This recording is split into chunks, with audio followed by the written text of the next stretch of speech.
This is the Superpowered Mind podcast for inquiring individuals who are tired of the struggle for peace, happiness, and clarity. I'm Claire Diamond, ready to help you explore the principles of the mind, the self, and reality to unlock ultimate mental freedom. This podcast is the one to listen to if you're ready to experience the capabilities of the superpowered mind. Hi, everybody. Welcome to episode 26. Today, we're looking at the question, are constraints real? And it's a very useful question for us because the mind, this brilliant human mind with its capacity for creating concepts, creating psychological devices, can very easily exit itself from reality.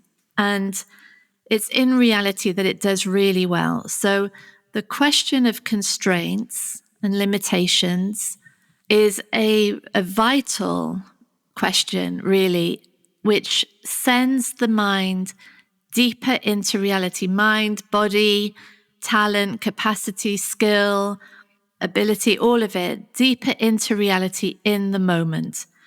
And so I love this podcast to be really a celebration of the freedom of the human body mind for engaging with reality. So the first thing to say is that the ego identity is built from separation, isn't it? It's a conceptual idea of myself that contains in it all of the beliefs about what I am, what I can do, what I can't do, that is used as the basis to separate me out from everything else.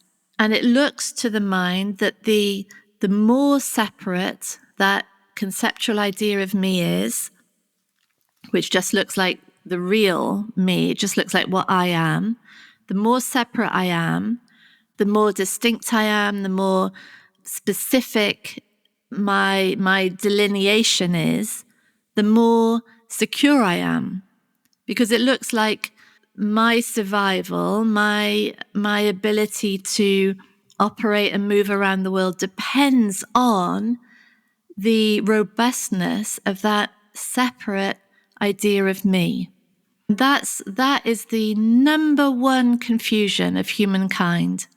It's the central misunderstanding of what we are that creates such chaos in our lives, such exhaustion, such conflict. It creates a cycle, an ongoing cycle of re-traumatization, really, of that original conditioning of lack and limitation that just replicates itself continuously because that underlying motivation to secure me is never questioned. But here we are questioning it, and we're looking at it in relation to constraints. So the first thing for us to consider is that the ego is built on constraints. The idea of separation already is a conviction of limitation. It says that here I am, Claire, I'm an independent decider. Me, this tiny entity in this infinite world. I am making these decisions, and I have to make the right decisions, do the right thing, be seen in the right way, succeed in the right way, have the right emotions, have the right mental state, and then I'll be okay. So that parcel of me is set up as separate from life, separate from intelligence, separate from beingness, separate from consciousness. There's me deciding everything. So already it's a setup of separation, a setup of limits. I'm this, and then everything else is that. So the premise of a separate ego identity is limitation already, which is the ultimate constraint. Because the ongoing underlying motivation is to return to truth, to return home. But from this unquestioned perspective of ourselves as separate, we're trying to find wholeness. From the unquestioned motivation of control and vigilance. We're trying to find peace. Can't be done. So constraints and limitation are built into the ego identity. And so these constraints are used as a way almost to secure me, even if what I'm saying is, and I hear this all the time from different people. I hear it myself saying it. I'm no good at technology. I'm rubbish with money. I'm terrible at sport. I'm always late. I'm very disorganized. These statements that relate to a fixed idea of myself are designed to secure that sense of being, to make ourselves something that is identifiable and fixed in place. And so it's really interesting that these statements about ourselves, the things that we are able to do and unable to do, are at a conceptual level, and they don't relate to the immediate challenge or the immediate problem, but in fact, they cut off whole swathes of experience and opportunity and potential. It's just, it can't even exist in that world of identity because it's not what I am. This is what I am. So that's one extreme that we've got going on, the identity securing itself through the constraints. And then we've got, spiritual exploration of thought and reality that says everything's a dream. If you think you can't do something, it's just your thinking. Nothing's real. There are no limitations, which sounds really good, doesn't it, on the surface, but actually is complete nonsense and is a complete bypass of the reality in which constraints are there all the time. And for example, I was rock climbing the other weekend in Portland, and one of the people in our party was a man who had lost his leg when he was 13 to cancer. And he'd started rock climbing a few years ago. And watching him, it was quite incredible to see how he maneuvered his way around the cliff face, around the rocks, through with the constraint of only having one leg.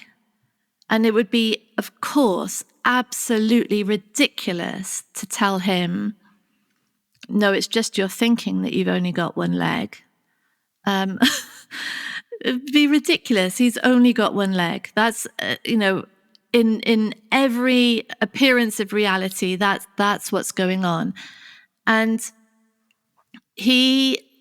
watching him, we could see that moment by moment, the entire intelligence of the body, the mind, the emotions, the attention, was operating to organize around the desire to get to the top of these routes.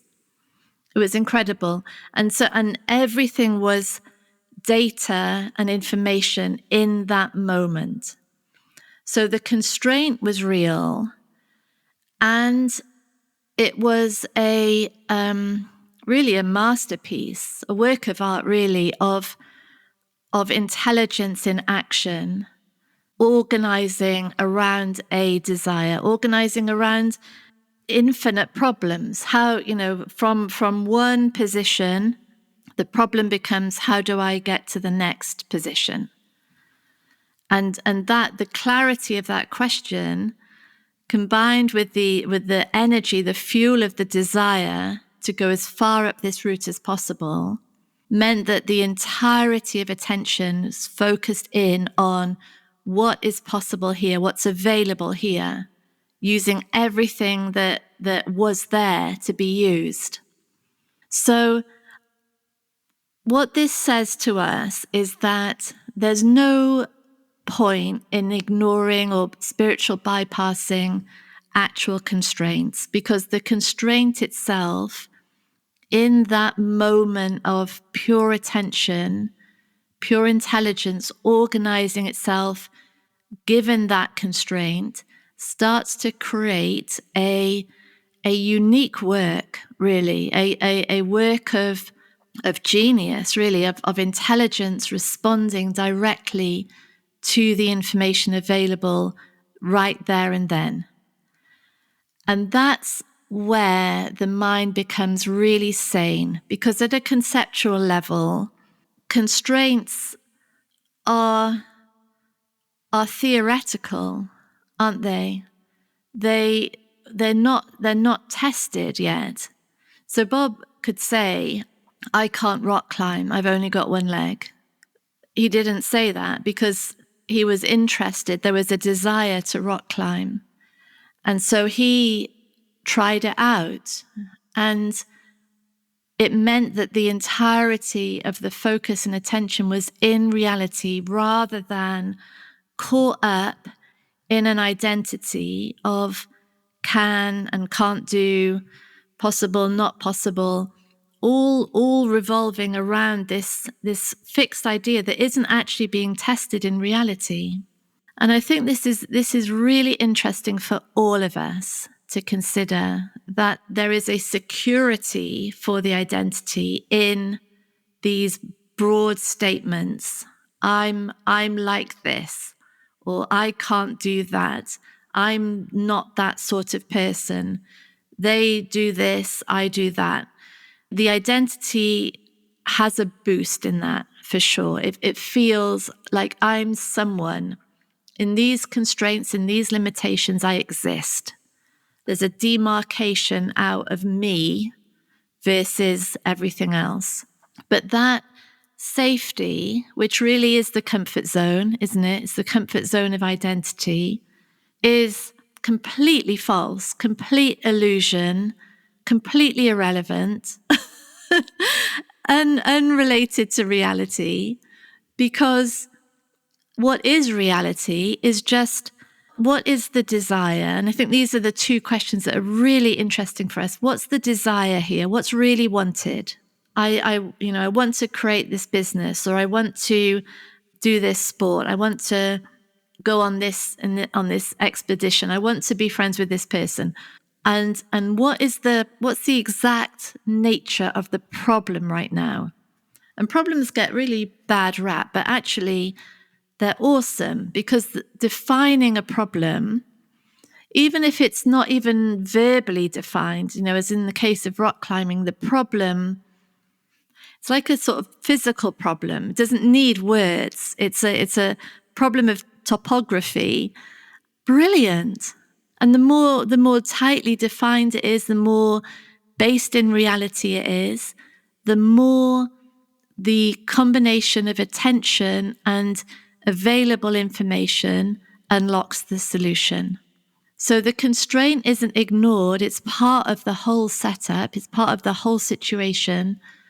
And it gives rise to a uniqueness that is that turns situations into masterpieces, impersonal moments of brilliance that no one can really take credit for, because there isn't really a doer of any of this. It's just intelligence organizing and animating, orchestrating a body mind to solve a problem, to achieve a want in the best way possible, in the most efficient, effective, clear way possible. And that's awesome for us to see. It means that we don't have to ignore constraints ever. We can just understand the role they play in the identity, recognize that it's very natural, very innocent, completely futile, and then move into the world with attention, with a clear problem.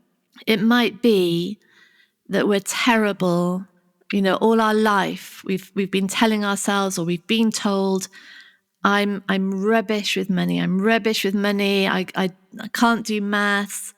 I just hate the whole thing. I'm terrible at it. So at an identity level, that is a withholding from reality. It's cutting off all available information. Whereas instead, orchestrating around a desire, say, to run a thriving business and a problem, how can I make X £1,000 a month? How can I save X amount? How can I set up systems that make income and expenses easily managed? These questions, which have got nothing to do with me and identity, nothing, and everything to do with what information is available, these questions are liberating. And it's why always in everything that we say and do in these courses, these podcasts, we look at taking the attention deeper into the world, because constraints then start to become something that is actually magical. Either they disappear or they start creating something that is so unique and magical from moment to moment that they blow the mind, really. Yeah, it's a great topic for us, constraints. It's a portal, I would say, towards more and more sanity, more healing of everything that the identity is trying to do that it can never achieve.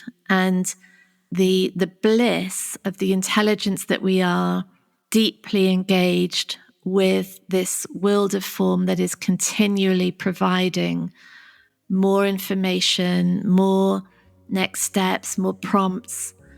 And there's an ease in that, an ease and a liberation and a truth, like our own individual truth that is being manifested, which I think really is the bliss of aliveness, the bliss of the experience of being.